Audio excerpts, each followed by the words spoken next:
Hello today and welcome to my page. This is Glenn and I'm from North Kakalaki, North Carolina. And I am, of course, an ex-Jehovah Witness, and we're here to talk about some interesting subjects. So please like and subscribe. Hey, look, I've been just getting my legs up under me. Um, I survived. I didn't say I survived. I was diagnosed with congestive heart failure.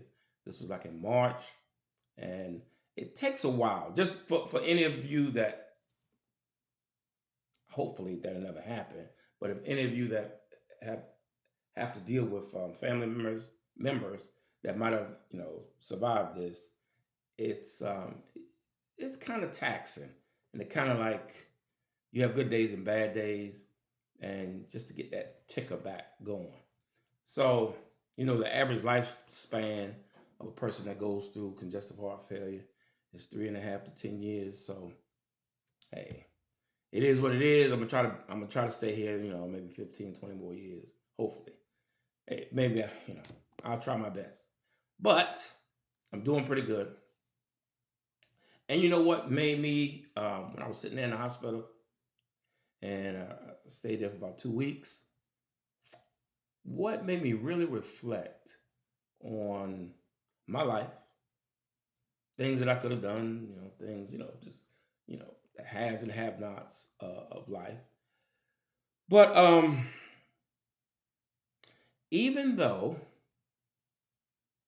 I haven't been to a Jehovah Witness meeting in maybe 20 years, and I've been pretty much away from the organization, almost 30, you still are ingrained with that mentality that you won't die.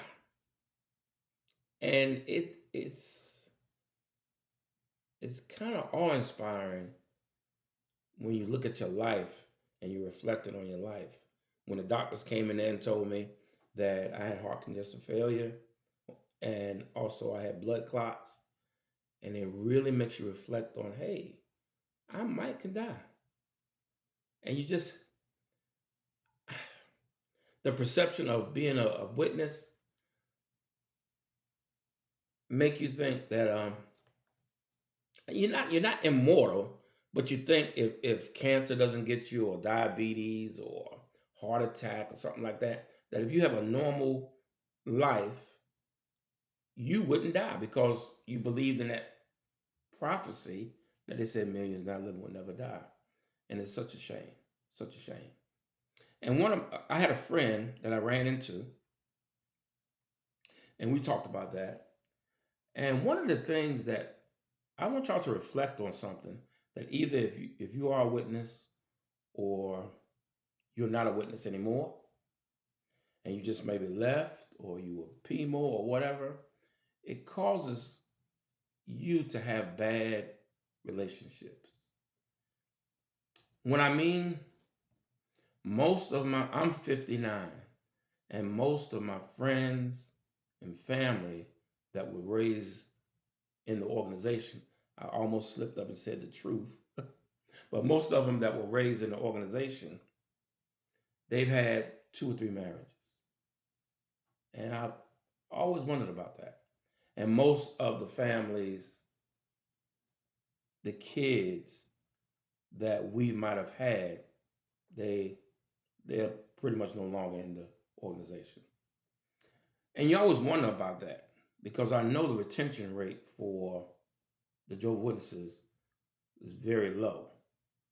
And they're trying to do things now to make it more, I can say user friendly, but more make it more applicable to the times. You're having the women wearing pants, men beards.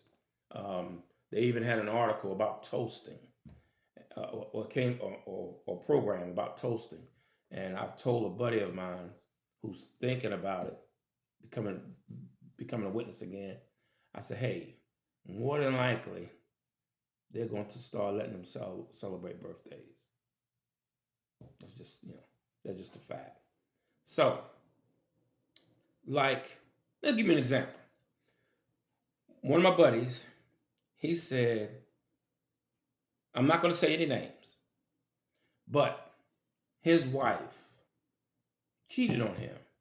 He caught her. She never got this fellowship. Now, people, things happen. Things happen. But his relationship with his daughter is null and void. His daughter told him that if he comes back to the organization, or if he tries to come back to the Kingdom Hall, she might have a relationship with him. And I can attest to this. My daughter probably, maybe it's been, I think my mother died, I spoke to her, but maybe other than that, maybe 4 or 5 years, give or take. No contact. It's strange that I was in the hospital. I was in the hospital for 9 days, and I was in a heart center. So I was like on the 5th floor. And if I'm not mistaken, my daughter works at I don't know if she works at the first floor, 2nd floor, wherever. She never came to see me. That was, it was troubling because I haven't done anything to her. I don't know. And basically I was like, just fuck her. Fuck her. That's basically what I was saying. But I can't.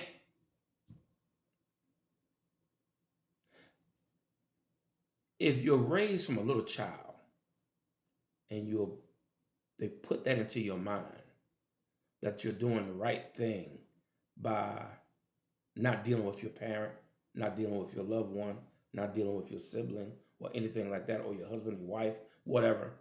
It's ingrained in your mind. So I have to sit back and kind of just say, you know what? She's basically blinded. And hopefully, before I die, maybe she'll wake up. Or maybe she'll take the wool over her eyes, or the scales off her eyes, or whatever that it could be. It's troubling. And I noticed a lot of witnesses, ex-witnesses,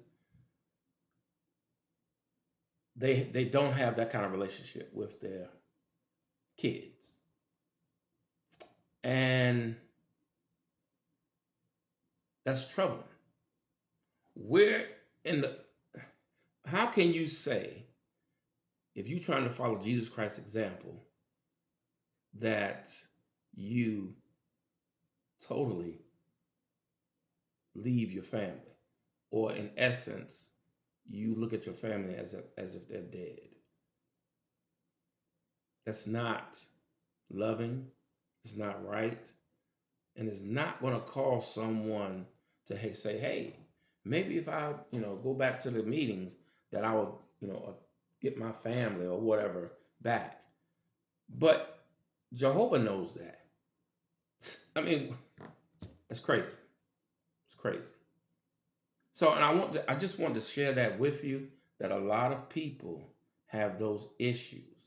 And a lot of people, whether or not you listen to different people that were ex-Jehovah Witnesses, it might help you. Just to see, like with me, with my buddy, with my friend, he has that issue. I have that issue. What we have to do is kind of maintain our course in life. And hopefully something will electrocute them, or something that will jog their, mentality. I don't know what to say, but jog their mentality to make them say, hey, if God is so loving, why would he do something like that? Why? I just heard somebody, I'm almost through, but I just heard someone, I can't think of the name, but the person was not a witness, and they wrote the witness pretty much out of the will. What does that have to do with me not serving how you want to serve?